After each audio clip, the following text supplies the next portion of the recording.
Welcome to the Embodiment Podcast. This show is for you if you see the body as more than a brain taxi.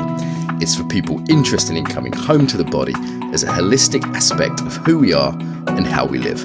Episodes contain practical tips, exercises you can take away, and interviews with specialists from around the world. I'm your host for today, Mark Walsh. On the show today, Christina, Antonia, Karin, and Masha. So it's quite a big show today. I should explain, it's a bit of a different one. So I'm with my colleagues from the Embodied Facilitator Course. And rather than just do a sort of advert for EFC on my podcast, I thought what we'd do is get some of the trainers on and we can talk about what makes it unique, the learning process for EFC, and actually do something that will be of value to anyone who's, an embodied trainer listening to this, even if they, never are going to come to a course or in Antarctica or whatever it is. So rather than me trying to do all the introductions, let's do introductions in alphabetical order. So, Tonya, you're first. Introduce yourself, please.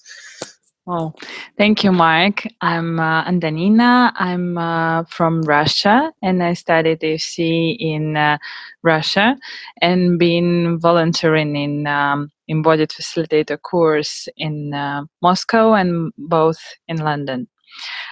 So I'm a psychologist and art therapist, and then I added to my approach some embodied facilitation. Thank you very much. Christina.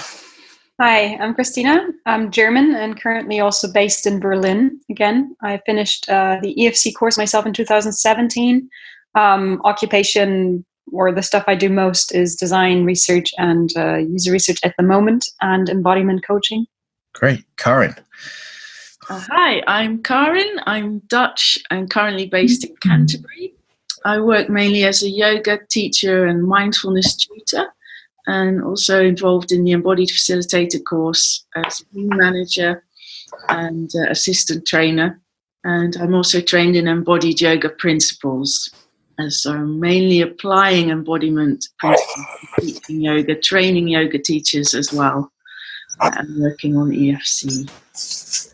Thank you. Masha. Hi, I am Masha. I am Croatian, but I am currently based in Luxembourg. And up to a few months ago, I was a translator and interpreter, but I changed my profession completely to go fully into all sorts of embodied work, which would be mostly yoga, acro yoga. As of this month, I'm starting to teach also Feldenkrais, and I finished EFC in 2017 in the UK. And my role there is currently as an assistant trainer. Thank you very much. Okay, so this is our normal diverse group, right? Like different nationalities, different backgrounds. We have people come to EFC from psychology, like Tonya, from yoga, like Karin, from you working in movement culture a lot, Masha, and Christina doing various contact dance and various kind of alternative things. And we have a lot of coaches as well, actually. I just realized we don't have anyone really representing the coaches today so much, though I know a lot of you do coaching. What would you say about who comes to EFC, having seen a bunch of them now? A mix. I'd say two main buckets I'd put them in. Either coaches, therapists that want to learn about the body, or people who work with the body, yoga teachers or movement teachers that want to include and incorporate more of the coaching approach. Yeah, I think it used to be very clean, like two groups. And now I see more coaches who do like a bit of yoga, a bit of other stuff. It seems like it's more common to do body-mind stuff amongst coaching now. But yeah, there's still basically those two groups, aren't there? Any other distinguishing features other than all fantastically, smart, good-looking people? We in Russia, we also have like body workers, like massagists, and both people from business. For example, some people who do like management, and they do EFC for themselves to manage other people as well, and people from human resources. So it's also a bit of business people. Yeah, I should say there's an EFC in Moscow and in London. Currently, there's a beginning of plans for one in New York and one in Berlin in a couple of years. So beginnings of plans. And yeah, I've also seen HR managers from major oil companies and major banks on EFC, though they tend to be the sort of more maverick ones within those companies, perhaps. Anyone else? Yeah, I think Maverick is quite good. It tends to be people who are quite curious and want to experiment and want to work outside of their own experience and profession and bring in new stuff. I think that's quite... Yeah, I find it tends to be sort of fairly open-minded people that aren't like hardcore on one perspective already, isn't it? Because we have this multiple perspectives way of looking at things. We tend not to get the ones who have really drunk the Kool-Aid. I think it's getting more and more mature each year for those people that have been around a few years. Actually, you all have, haven't you? That it seems to be more and more mature practitioners. Somehow, as we get better at it over the years, it's like year 8 coming up. It kind of somehow on a subtle level, people feel more held by it who wouldn't go to a lighter weight course. Does that make sense? Yeah, maybe also people who are getting a bit bored with what they've been doing for the last 10 years, who want something really fresh and new. Right. I would also add that it's people who are somewhat creative and want to offer something new and take an approach of principles rather than following one recipe. Yeah. It's really interdisciplinary and drawing all these individual theories and models and tools together and then make it their own. So there's... I think 8 years ago when Frankie and I came up with that concept, it was a bit ahead of its time. I don't think we even managed it till the second year. But I think now, like this podcast and a lot of people out there, this is like more like the spirit of the zeitgeist now, right? Check me out with the German Christina.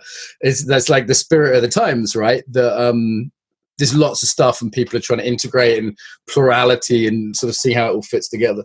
Yeah, I would also say that the common characteristic of a lot of the people that come to EFC is a search for quality, both in their own embodiment and in the facilitation work that they do. And that it's no longer just delivering a method or a skill or whatever it is that they do, but that they now want to encompass all of the person and all of the experience. And I think EFC really delivers that. That's an interesting point, isn't it? That even though we have these different perspectives and different teachers, so maybe there's, this year there's Alexandra Vilvoskaya, Rachel Blackman, who've both been guests on the podcast, and myself as 3 trainers. And then there's you guys as assistant trainers, and then there's guest trainers. It's not just a mess. We're still going, okay, what are the deep principles? What is excellence? What is quality in embodied work? And I think that for some people, that's an almost uncomfortable conversation. It's like, are you saying some people are better than other people? And I'm saying, well, yeah, at embodiment, yes, not as human beings, but technically, yeah. And that's quite uncomfortable, particularly when you're going across disciplines for some people. Any thoughts on excellence or our never-ending pursuit of quality and exams? Some people are shocked when they find out there's an exam. But why shouldn't there be an exam, right? If you it's a video exam now, where in Russia it's face-to-face and people do a demonstration of something practical. It's not a paper exam, but why shouldn't there be an exam if there's quality involved? Well, what I'm noticing in Russia, in our course, it's that people who are coming, they are looking for new instruments, and also there is very good coaches and well-known coaches who want to continue education in a room team, for example. So they're taking the second year and they're looking for this excellence in facilitation, even for the second year, and building up skills, not only 1 year of education, but also continuing and watching the program from another perspective. So I think Russian people, they really like this deep learning, deep education, and they take trying to take most out of it. Yeah, it's really nice when sort of bizarre when you see the country's top meditation teacher and making the coffee, or these slightly, we always joke how overqualified the room team are, like the people who take care of the practicalities who are there as volunteers. And I'm always slightly embarrassed about how sort of overqualified that team is, who are chopping onions in the kitchen with me, or making the coffee, or holding up the time when I've got overtime or whatever. But there's something really great about that as well, though, because it's about applying ourselves personally in lots of different situations. So much of it is about developing ourselves as people. The personal development element is huge, isn't it? Yeah, we should say like EFC is basically the first third is personal growth. That continues, and the last 2/3 is more professional skills. Usually in the UK right now, the middle third is like learning our tools, and then the last third is applying them in your own way to your own stuff. But I think the real test of any embodiment course is, does it show up in life? Like, can you use your centering when you've just burnt the potatoes and there's 50 people waiting to be fed, right? Can you like use your centering in your meeting when you're, when we're having our staff meeting and we've just worked a 15-hour day and everyone's tired, right? Like, this is often the real tests of things, and that's more like real life, right? It's not like now we are doing a coaching session. Yeah. Yeah, exactly. I think that's really, really important, and a real benefit of doing room team in the second year. I mean, I basically have extended it, so it could be a 3-year program now, kind of, and this EFC is kind of 9 months-ish pre-work. I mean, it's more like a year, really. And then in Russia and in England, it's got a different format with a number of modules. So, there's a certain number of face-to-face modules, a certain number of online learning, a lot of peer learning, videos to watch. I think the main thing as well is there's quite a lot of practice, isn't there, in EFC, which is quite, we always warn people about before they come on the course, like, hey, you do realize this could be 3 to 5 hours a week of actual activities. And everyone always says, yeah, fine. And then I say, what are you not going to do for 4 hours a week? And people are like, sleep, which isn't a good answer, right? So it's like, you do have to make space for that actual practice time in your own life. Yeah, and the course is very practical, isn't it? There's very few theory sessions.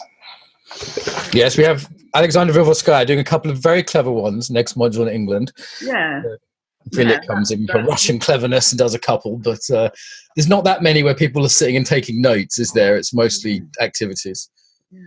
Yeah, I think it's important the practice, and lots of people are telling that they are at the first time they are starting to do their embodied practice. They are very tired during the week, but then they are falling in love with this practice and like continuing and making their practice like the style of life. It's like embodiment is never.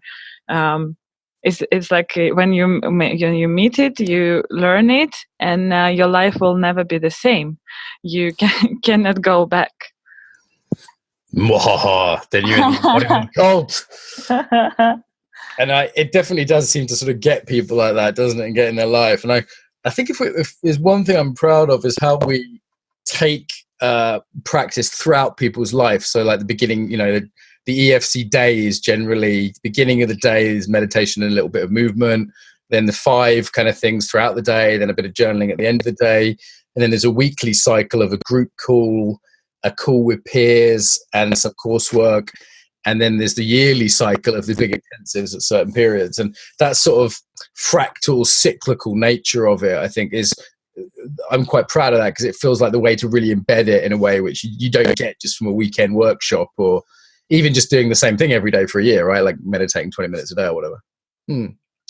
Alrighty. So you guys are all on the sort of path to becoming teachers. How is that? You mean becoming EFC trainers? Exactly, because you're teaching other stuff before, like Karin's super experienced yoga teacher, and Christina's been doing her workshops, and you're tightrope walking and doing God knows what in Luxembourg. But it's you're all sort of on that path now to actually being EFC trainers, right? So I think that's quite indicative of not just what we do, but also what is the difference between high quality and lower quality embodied work more generally. So I think it'd be nice to hear your takes on that. Yeah, I have to say that when I was an EFC participant, of course, I got an experience of EFC excellence from one perspective, but only recently when I went to the retreat module as an assistant trainer, did I get to see the other side of the excellence. And I was simply blown away. At the end of the retreat, I was almost even emotional just by the level of care that was put behind it. Give an example of that, because I don't think people listening would get it. Like, give it like a specific example of how fucking neurotic I am. First of all, just the number of staff. That was, I don't even remember what was the exact number of staff. 19. for three participants in the one yes, with the number of participants. But first of all, I thought that was excellent, because in that way, there was no way that the participants' needs would not be met. And I found this fantastic because I participated in many, many courses in the last 5 or 6 years, and I have never seen backstage such a level of excellence and care. And just the amount of time, I mean, from the moment we wake up to very late in the evening, all it was about is about care for the participants and the excellence of the course. It's pretty intense, isn't it? I basically have 5 minutes between getting out of bed and leading meditation in the morning, maybe 10, getting a coffee, stumbling into the tent. And then at the end of the day, we have that last meeting, and I might get half an hour for a bath before I go to sleep. So it's basically maximum of 40 minutes a day, but I'm not like deep in it. What about you, Karin? You've seen some of the sort of rigor around some of the little things as well, haven't you?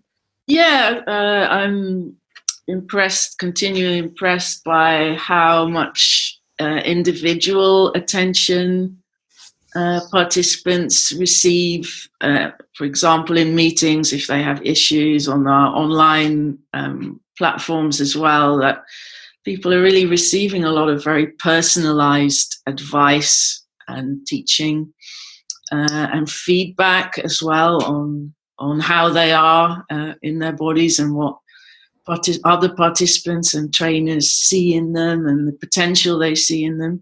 So that's very different from other courses as well. I think that although the group of participants can be quite big, I think everyone receives a lot of personal advice and attention and care. And I've been on the phone to about 6 different students in the last week, and just to have one-on-one time with them. And I know the other trainers will have an hour-long conversation about someone's trauma, for example, offline that they can't do in the group, or there'll be a room team member that just happens to know. Like, there was a beautiful example, wasn't there, last time, of one student who wanted to do a striptease as part of her sort of, we have like an evening show of fun stuff, and this was like a real edge for her, and she wanted to work with her sexuality and this kind of thing. It's not the typical thing someone does, but there just happened to be a member of staff who sort of took her under her wing as a sort of older sister and was able to show her a few things, and it was like, that's the kind of moment I really like, that's just kind of informal in the community, kind of mentoring and teaching, as well as the sort of, the classes and the many hours a day where, the timetable is exact to the minute and people are making sure you're in from the coffee breaks and, that sort of more formal structure. Yeah, and the community element is huge as well. Before, during, and after the course, it's ongoing. If people want to, they can stay engaged, involved, and sometimes receive very specialist, experienced advice from someone else in the community, totally for free. It just feels like we're continuously held in a very professional, respectful environment that doesn't stop at the end of the course. I regard EFC now primarily as that community, and the course as the sort of conditions of entry, the rite of passage. That's kind of more how I've come to see it over the years. Yeah. I would also say there's way more than just following a course. And like them, have gone through it now, seeing how a team can collaborate and the care put in, but also the ongoing support is incredible, and the resources. It makes people close, doesn't it, as well? Like Julie, my interpreter for Russia, is coming to stay at my house next month while she's in the UK, It's like that naturally happens. What about the Russian experience, Tony? Because you weren't there right at the beginning, but you've been there from fairly close to the beginning. Yeah, I was on the second year. Yeah, that's what I mean, yeah. Yeah, but what I wanted to say now about community, that I see all you guys, and I've been in a room team when you've been studying, but I'm still feel like the kind of connection, like in a good way, that I know that you've been through the same stuff as me, and I saw your experience, and I know that it's like even when I come to your country, I can easily reach you and, I don't know, maybe do some trainings together. And I know that you are on the same level of understanding this quality. Mm-hmm. And that's what important for me. Like, I don't want to work with other embodied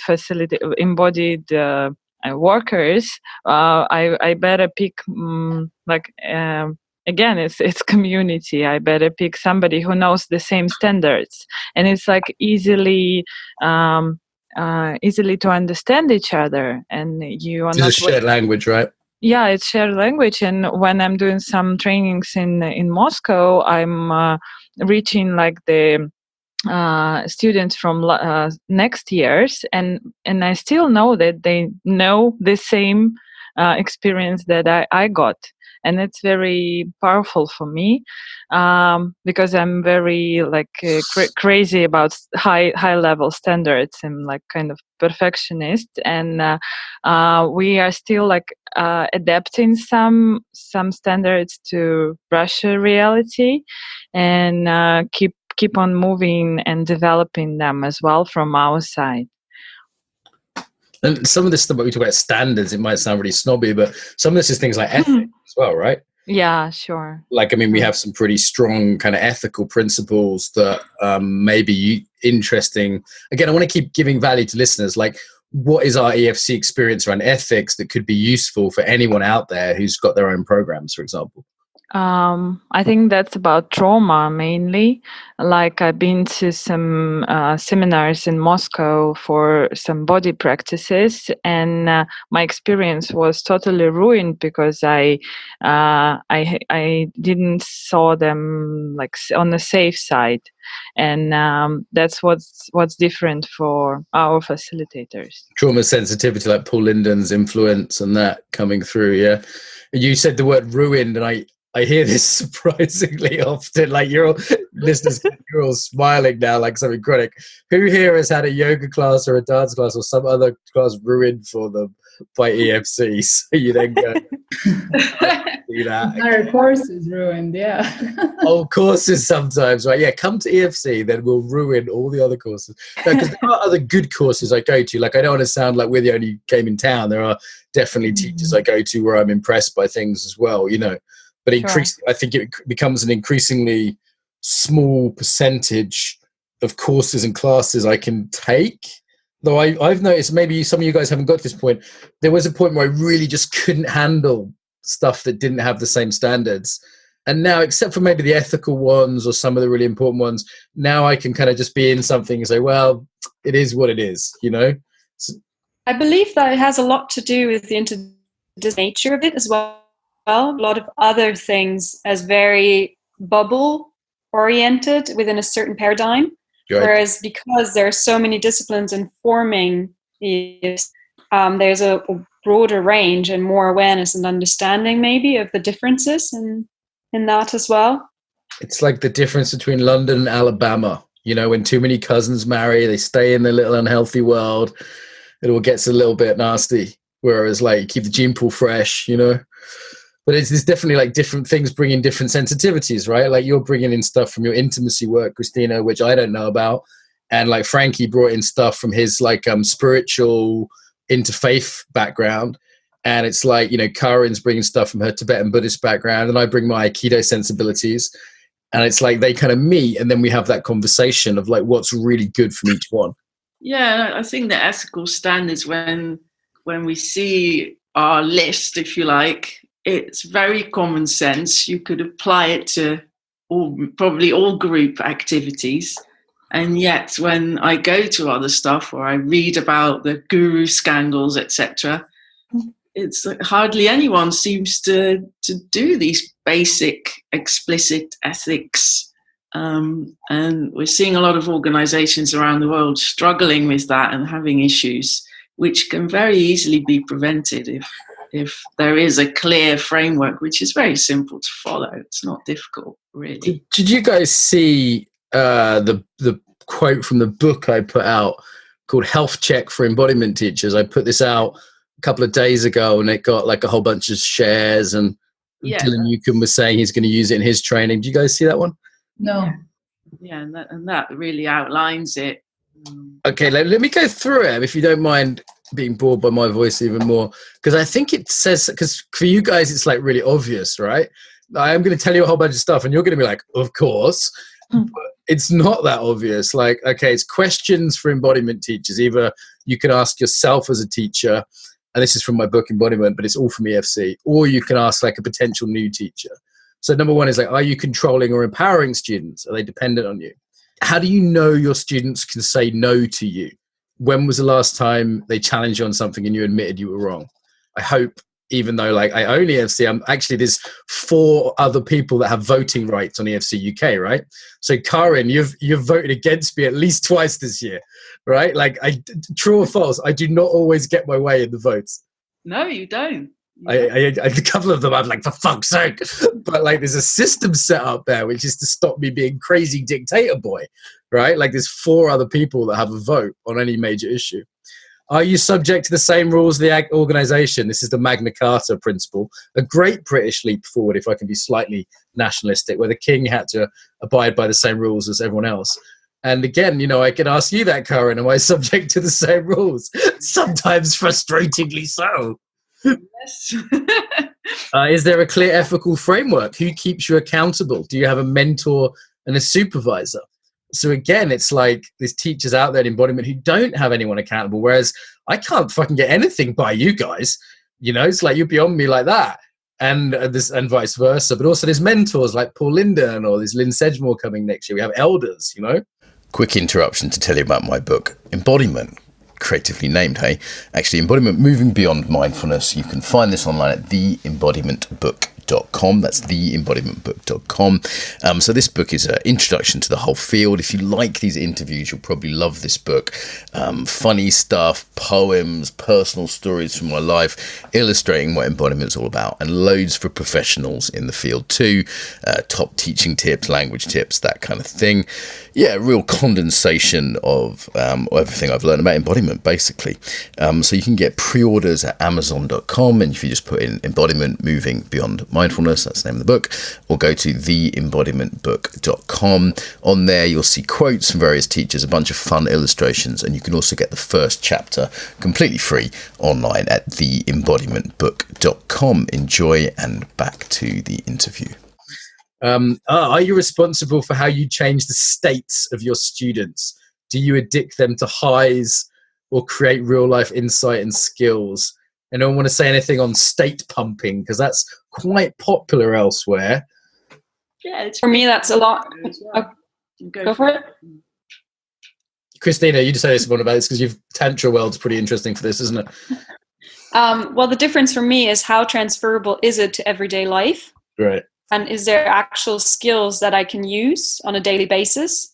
Or is it just an experience, a one-off, where I engage in like some extreme and maybe have an extreme experience, but then it becomes really, really difficult to translate that, right, and to actually benefit from it in my everyday life, in my job, in my personal interactions.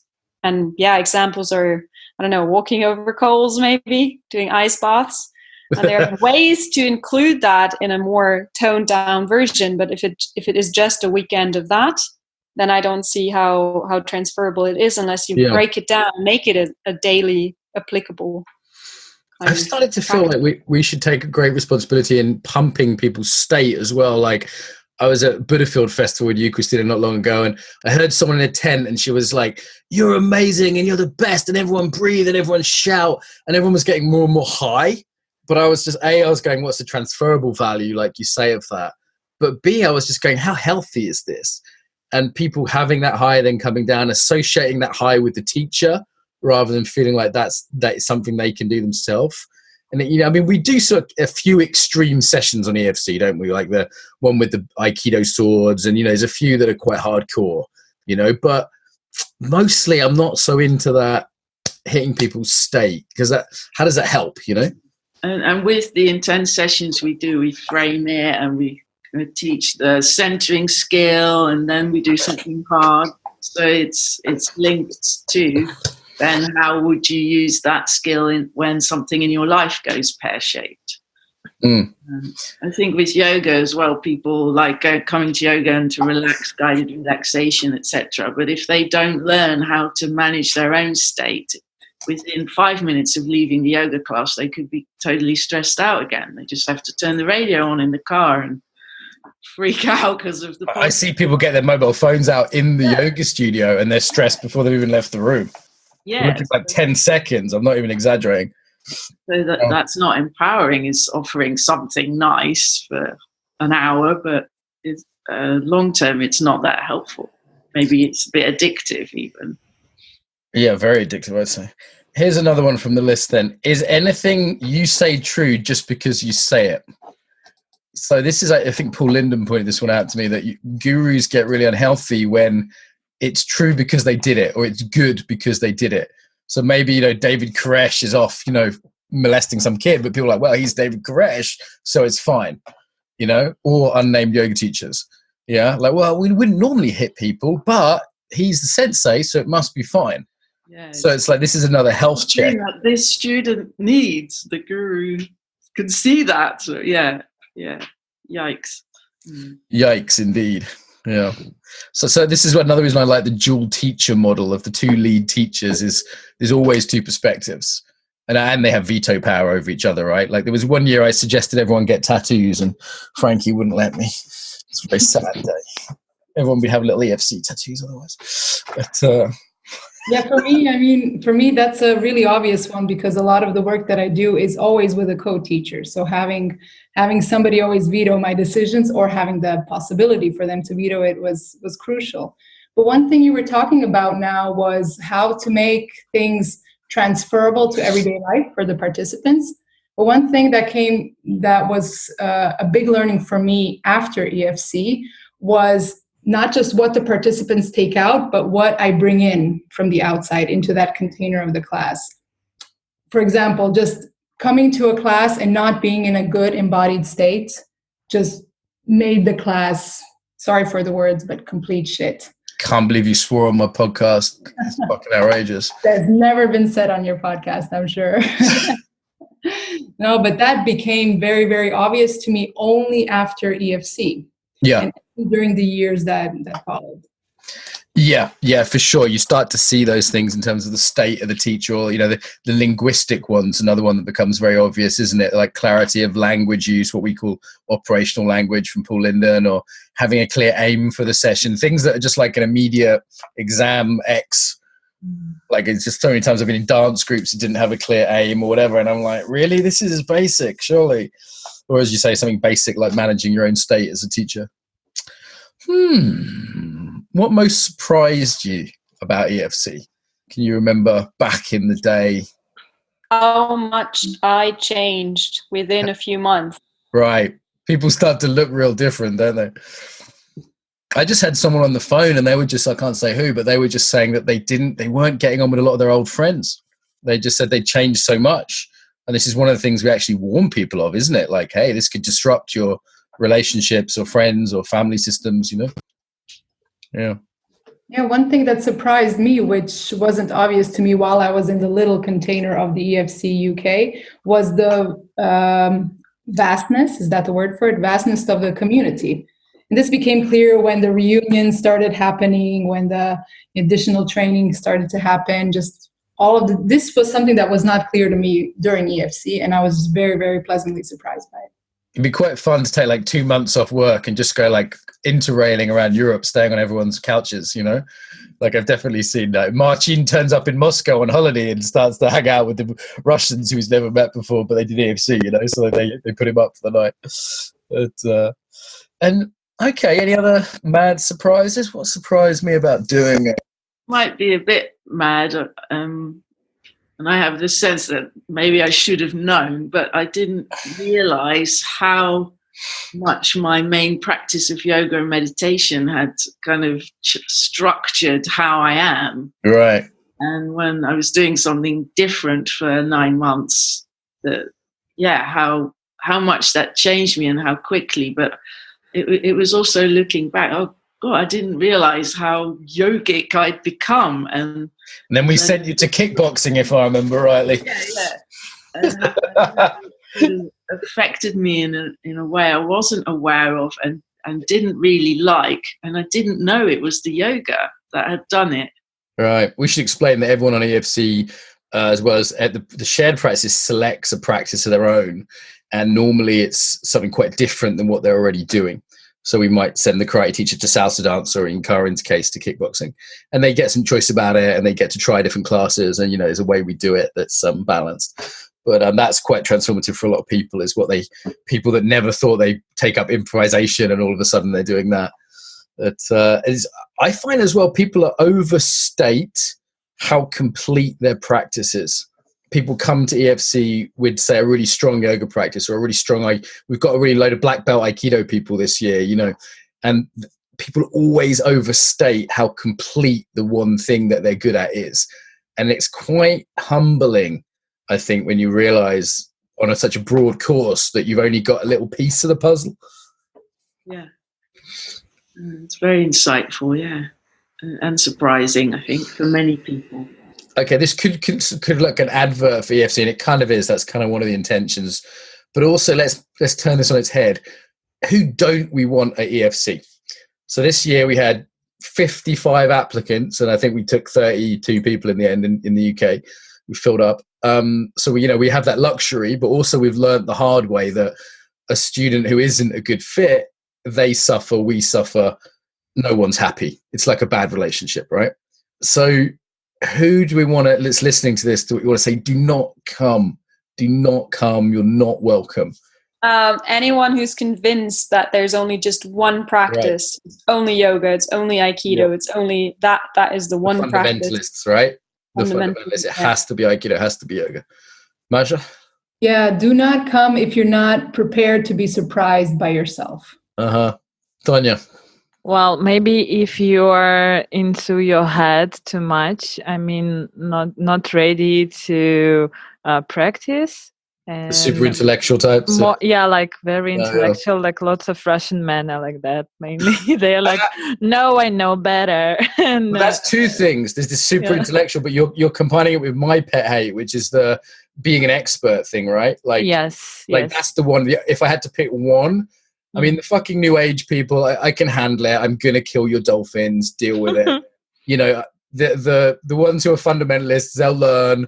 But the one I really can't stand are the ones who are the experts, or the ones that's their safe, happy place is, I know, you guys know nothing. All of you, despite being from massively different backgrounds. I don't mind if someone dislikes me personally. I'm like, fine, get on with Rachel. You'll get on with Rachel. That's fine. But if they say all of you know nothing, I know everything. At that point, I go, why would you give me thousands of pounds? Why would you waste your time? Fuck off. I just don't get it. And there's one or two every year, no matter how hard we try and filter for this. It's partly systemic. I'm sure there's some analyst saying it's my shadow. All right, whatever. But I would say that is the big one to avoid, is to turn up being an expert. For me, that's my pet hate. Karin, any that have bugged you over the years? I guess there haven't been many, because I think the selection procedure is quite good. But people aren't very open to feedback. Maybe that's similar to a lot of feedback, isn't there? Peer feedback from us. Yeah. Even if you can't see it yourself yet, if several people have said it, really, it's more than likely true. If 5 people say you're a duck, start quacking. Yeah. And that it is a lot of work, and you get so much more out of it if you do the practice. Some people, it's just no fault of their own. Their life's just in a bit of a mess. There's some people with decline just because their life was all like they just moved house and they just can't put the work in, and that maybe just come the next year. I say to those people, if you just had a divorce, you just lost your husband, maybe, it's like, let it settle down, because I would say EFC is disruptive. It's not a holiday. Yeah. Christina, you had another one? If you're only looking for a sort of therapy, it's not a healing course, is it? Yeah, exactly. And the second one being, if you have no sense of humor, I think it will be difficult. Boom. You have to like dick jokes. It's one of our questions. You don't know this. One of our questions new for next year, because we have an interview, right? We have a course manager, a dedicated course manager, who's Daniela next year. And they do an hour-long interview with every candidate before anyone's allowed on. And one of the questions is, do you believe in the concept of being offended? That's one of the questions. If people are like, what? The concept even. So the easily offended, or those without a sense of humor, it just doesn't go well, does it? Even when I'm on best behavior, it's not just me. the room team were playing Cards Against Humanity on their night off, I think, last time I walked in. Yeah. So I think there's a culture, isn't there, of a certain humor, occasionally a certain crudeness even. It's not very politically correct, to say the least. And that just doesn't... Tanya's like, what is political correct? We don't have this in Russia. I think also the sense of humor really helps us with change, doesn't it? If I take myself way too seriously as the always peaceful and calm yoga teacher, then I'm not going to do very well in some of the improv exercises. I've got to be able to laugh at myself more than anything to help me change and not get sort of too serious about everything. Yeah, there's a lot of humor, isn't there? A lot of humor and a lot of cheekiness as well. Despite, having very clear ethical boundaries and, strict ethics and strict lines, there's definitely a lot of humor in there. Yeah. Mm-hmm. Tanya, no expert Russian men for you? Sorry? No expert Russian men? St. Petersburg intelligentsia? Well, there are some men who are coming to UFC, but they are usually picking that for themselves or joining and developing the knowledge and falling in love with practice. So I think it's like biases about some scientists. Sorry, after you. Yeah. Continue. What do you want to say? I heard Vilya turned away some Russian Instagram girls this year as well. She said they weren't ready. Yeah, some of them are not ready for this a bit transition, or maybe taking life responsibilities, making a whole commitment for the course, because we have 6 modules and some in Russia, and some people are asking okay, can I come at the random days? And we are no, it's not, doesn't make any sense. I'm in Bali over the winter, Tanya. That's yeah. They are putting their business more important, or Instagram travels more important than this educational process. But it's about, for me, it was actually a very good experience, about commitment. If I'm 50-50, that means no. If I'm 100, that means yes. And it's very mature way of life, I think. Yeah, and EFC is 9 months, and we say it's like being pregnant. You can't be half pregnant, right? Yeah. That piece around responsibility and commitment, that's a sort of hygiene factor to run the course. Like, people do their homework, they turn up on time. We teach that right at the beginning, don't we, about responsibility and commitment. And it's interesting, it comes up again and again and again. Someone will say, yeah, but I've been offered paid work for that day. And we're like, well, it's your choice. This was the commitment you made. And they'll say, yeah, but the flight's cheaper if I just leave an hour before the end. And I'll say, bad luck. And it's not to say, some people have serious shit happen, like deaths and things like that. We're flexible. But, barring genuine acts of God, that piece around being responsible for your commitments and being on that course in that way, that's new to a lot of people. I think that's one of the bigger learnings for a lot of people. Yeah. I think in Russia especially, it's another level of conversation and responsibility for people. Cultural piece there, right? Isn't there? Like I'm not to blame is pretty handy when Stalin's around. Wow. Too heavy a parallel. I get that projection a lot in Russia. I find it pretty heavy. One of my biggest learnings has just been how hard it is to manage EFC, because I love the teaching. That's the easy bit for me. But managing a team doing transformative work, that's been the bit that I've sucked at times, and that's been hardest for me, actually.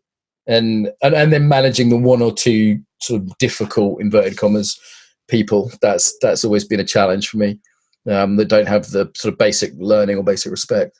But I'd say the biggest challenge for me on EFC has been learning to be a manager, particularly as it's got bigger. What about yourselves? What's been the biggest challenge or the thing you fucked up the most on EFC? For me, it was challenging when I stood up in a room team manager role to adapt the managing standards to Russia and to Russian culture in some way, because lots of people who are coming to room team, as I said, they all like very self-confident people and very experienced people. And for me, it was like asking them to cut the carrots and and like telling why it's very hard to explain to people the thing about serving the community, serving the process. It's like something new to that them. service idea is tricky in Russia, isn't it? It's the power hierarchy thing, which can make telling someone like old or whatever what to do. But then there's also that trying to get across, one of our exam criteria is this like good for the world, or the service orientation. That can be tricky for some people to get their heads around. Yeah. I think just to tie up on that, I think the biggest challenge for me was transferring myself from the role of the student to the role of a trainer, because I'm a great student. I've been doing, so many courses over the last years. It's familiar to me. So I was completely good at being at service to myself. Uh-huh. And stepping into the role of assistant trainer, it's no longer service to myself. Sure, there's an element of my own learning, but it's service to the participants, to the community. And that's a whole new level of responsibility. I'll come up to staff, team members at any time and say, how is what you're doing right now in service to the group? And they need to be able to immediately be able to say, well, we're doing this, as opposed to like, oh, we're just dicking around because it's fun for us or whatever, And what's been the hardest thing to learn, like in terms of becoming a trainer? Like, is there something that you just thought, God, this is really quite difficult? Managing the space, maybe. This is something that I never really thought of, because I would just, as a participant, enter a space, it would be done, I would enjoy it, I would leave. Right. I never thought of all of the little details to managing the atmosphere for the participants.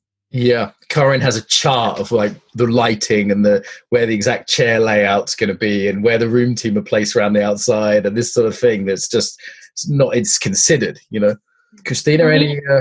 I think there is an element of stepping up into a role in a room that is filled with people who are pretty skilled and knowledgeable in their fields. Yes. And way more experienced and older and than me. And then coming from that position of, but I can still share something I've learned and that I might know better. That was for me a bit of a challenge. Yeah. Impressive group of people quite often, isn't it, in terms of who's in the room?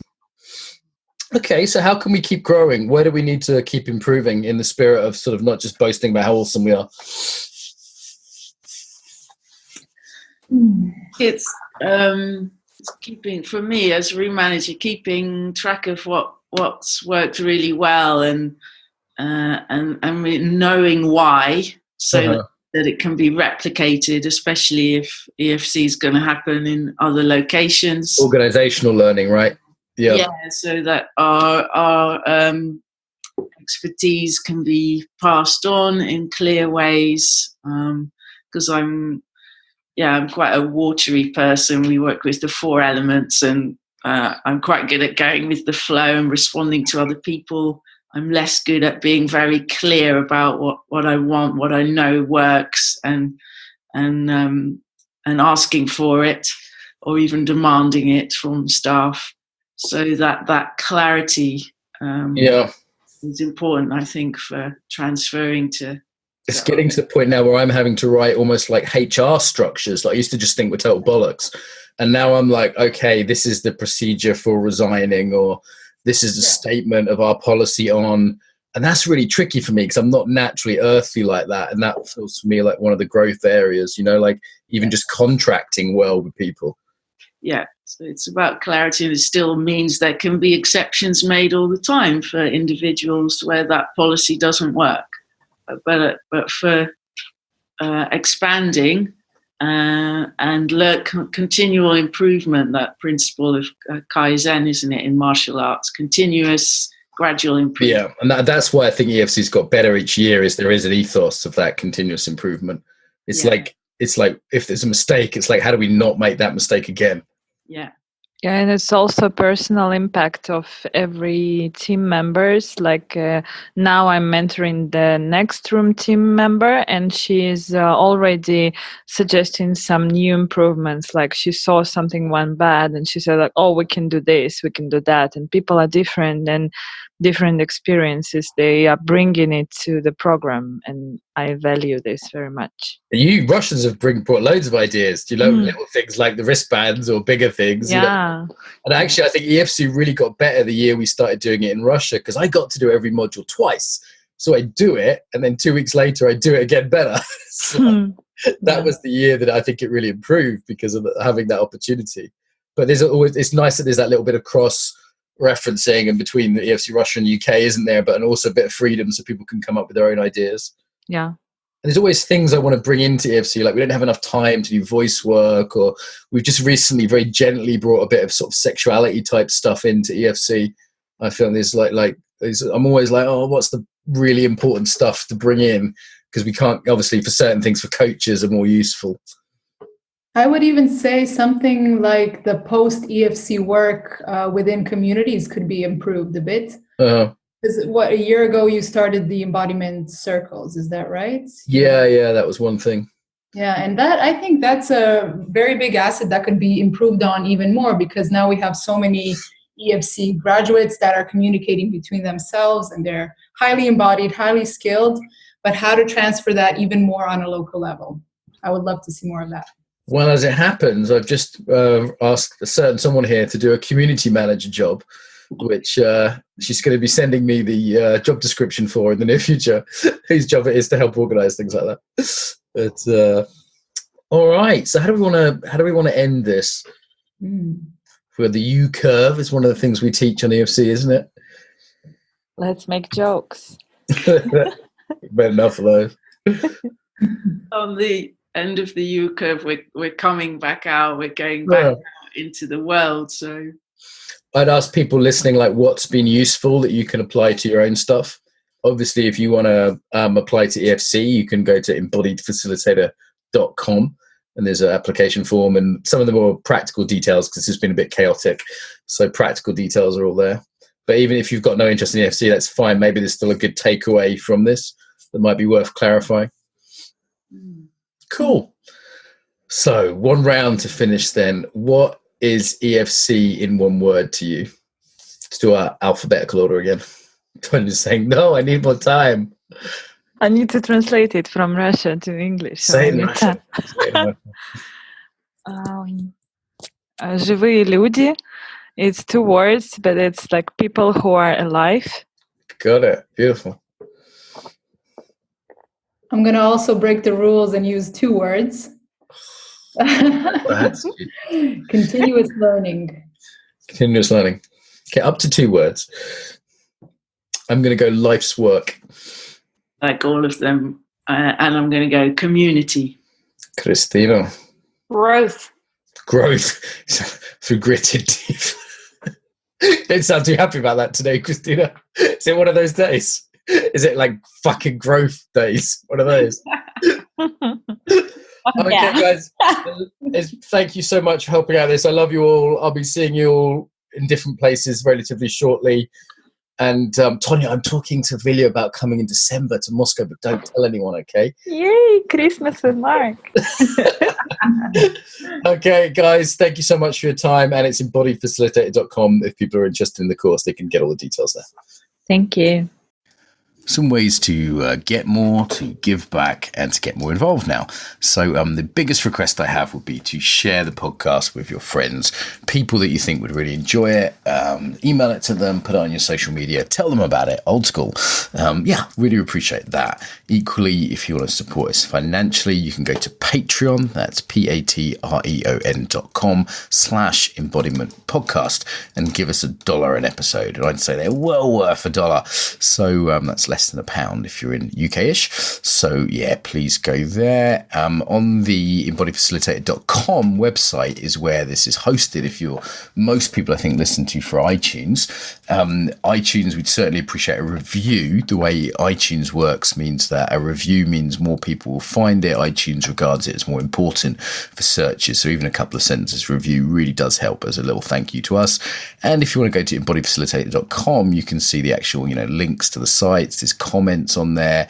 The Facebook group tends to be where people discuss things. So if you go to put in the Embodiment Podcast into Facebook, there's a page which is relatively quiet and a group which does have some discussion on. So I will reply to things personally there. So also on embodiedfacilitator.com website, there's all sorts of freebies there. There's videos, there's free ebooks, there's ebooks you can buy. And of course, there's our newsletter list. If you want to stay in touch and learn about things like the Embodied Facilitator Course and our next Embodied Yoga Principles teacher training, then go to that website and you'll see a little pop-up and you can get the newsletter through there. Okay, so I think they're the main ones. Tell your friends, pay us some money on Patreon, give us a review on iTunes, send us your email if you want to be on the newsletter list, and get involved on the Facebook there. Bit long. Pick whatever you like that works for you. Until next time, welcome home to the body.